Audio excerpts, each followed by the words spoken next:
Assalamualaikum warahmatullahi wabarakatuh. Saudaraku yang dirahmati Allah, pernahkah engkau merasa begitu lelah menghadapi hidup ketika semua usaha seakan tak membuahkan hasil? Ketika tagihan datang bertubi-tubi dan setiap kali membuka dompet, yang tampak hanyalah kekosongan. Di saat seperti itu, hati mulai gundah, pikiran gelisah, dan bibir pun keluh untuk tersenyum. Namun tahukah engkau bahwa di balik setiap kesempitan, Allah sedang menunggu engkau untuk kembali kepadanya? Dengan doa, suatu hari, datanglah seorang lelaki kepada Rasulullah. Wajahnya muram, matanya sembab menahan tangis. Ia berkata, "Ya Rasulullah, aku terjerat hutang. Aku tidak mampu membayarnya. Dan aku takut menjadi orang yang gagal menunaikan amanah." Rasulullah memandangnya dengan penuh kasih. Beliau lalu mengajarkan doa yang begitu indah. Doa yang menjadi pegangan bagi siapa saja yang ingin keluar dari lilitan hutang dan kesempitan rezeki.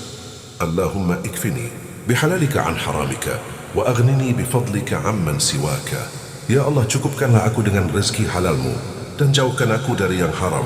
Kayakanlah aku dengan karuniamu sehingga aku tidak bergantung kepada siapa pun selain engkau. H.R. Tirmidzi. Lelaki itu pun pulang dengan hati yang penuh harapan. Setiap pagi dan malam, ia membaca doa tersebut dengan penuh keyakinan, bukan sekadar di bibir, tapi dari hati yang benar-benar percaya.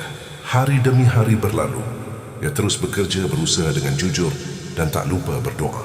Sampai akhirnya, satu persatu jalan rezeki terbuka. Orang-orang yang dahulu menutup pintu kini datang menawarkan bantuan. Peluang yang tak pernah ia sangka tiba begitu saja. Dan pada suatu hari ia berhasil melunasi semua hutangnya dengan senyum dan air mata syukur yang tak mampu ia bendung. Saudaraku, kisah ini bukan sekadar cerita masa lalu. Ini adalah pesan nyata dari Allah bahwa doa memiliki kekuatan yang luar biasa. Kita sering merasa bahwa rezeki datang dari kerja keras semata. Padahal kerja keras hanyalah wasilah.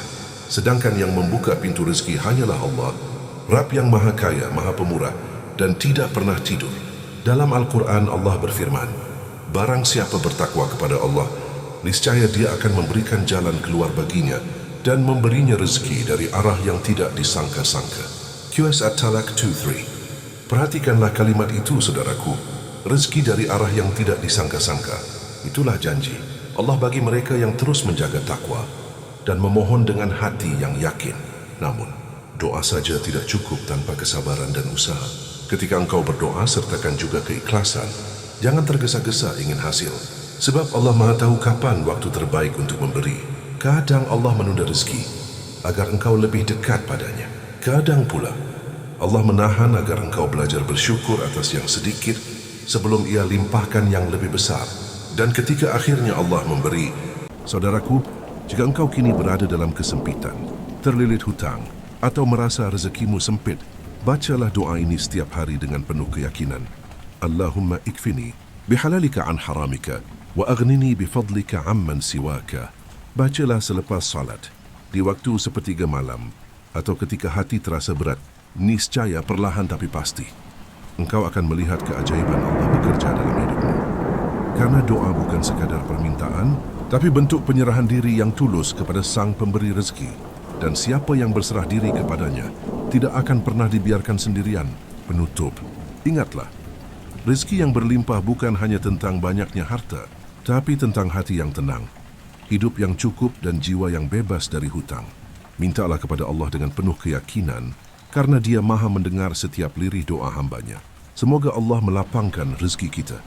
Utangki unapiu simsabe fidahas, membebaskan kita dari hutang dan meneruskan hidup kita berkah cukup dan penuh syukur. Amin ya Rabbal Alamin. Wassalamualaikum warahmatullahi wabarakatuh.